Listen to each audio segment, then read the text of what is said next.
குடும்பத்தில் அந்யோன்யம் அதிகரிக்கும். நிறைய திருமணத்தை அதிகமாக பண்ணக்கூடிய ராசியில் கடகம் வரும். ஏன்னா கடகம் ஒத்துக்காது. ஆனால் அதே கடக ராசிக்காரங்கள் இந்த வருஷம் 2027 ஜூனுக்குள்ள நிறைய பேர் டக்கு டக்குன்னு கியூவில் நின்று நீங்கள் கல்யாணத்துக்கு போனீங்கன்னாவே கடகராசியான்னு கேட்கலாம். அந்த அளவுக்கு அற்புதமான அமைப்பை தரும். பெற்றோர் பெரியோர்களுக்கு கௌரவத்தை ஏற்படுத்தி தரும். அஷ்டமத்தில் இருக்கக்கூடிய ராகு வேற்றுமொழி மனிதர்கள், கடல் கடந்து இருப்பவர்கள், அவர்கள் மூலியமாக அதிகம் ஆதாயத்தையும் சந்தோஷத்தையும் தருவார்கள். வாக்குஸ்தானத்தை மட்டும் கடகம் ரொம்ப கவனமா பார்த்துக்கணுன்றது ஜோதிட சாஸ்திரம். அதில் அவங்க தான் ஜாக்கிரதையா இருக்கணும்.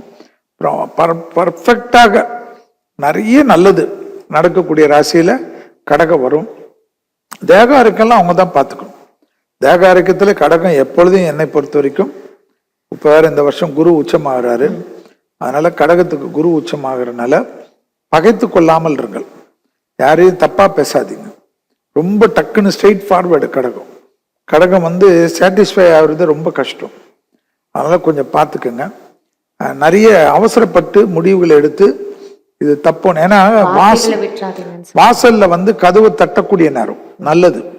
அந்த சமயத்துல இதெல்லாம் இல்லை, நான் பயங்கரமா இருக்கேன், நான் வேற லெவல்ல இருக்கேன் அப்படின்னு ஒதுக்கி விட்டுருவாங்க, இல்லை தள்ளி விட்டுருவாங்க. அது இப்ப தெரியாது. என்னை பொறுத்த வரைக்கும் இந்த குரு பயிற்சி ஆனவன தான் தெரியும். இப்போ ரொம்ப நல்லது. 12 குரு இருந்தாலும் கடகத்துக்கு 6ஆம் இடத்தை பார்ப்பதும் அஷ்டமத்தை பார்ப்பதும் பெரிய பலத்தை கொடுக்கும்.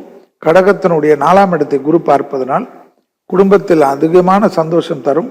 ஆனால் கடகத்திற்கு திருப்திப்படுத்துவதற்கு ஏற்ற மாதிரி அவர்கள் தான் மாறிக்கொள்ள வேண்டும். 60 வருட நம்பிக்கை. Anand banians and briefs.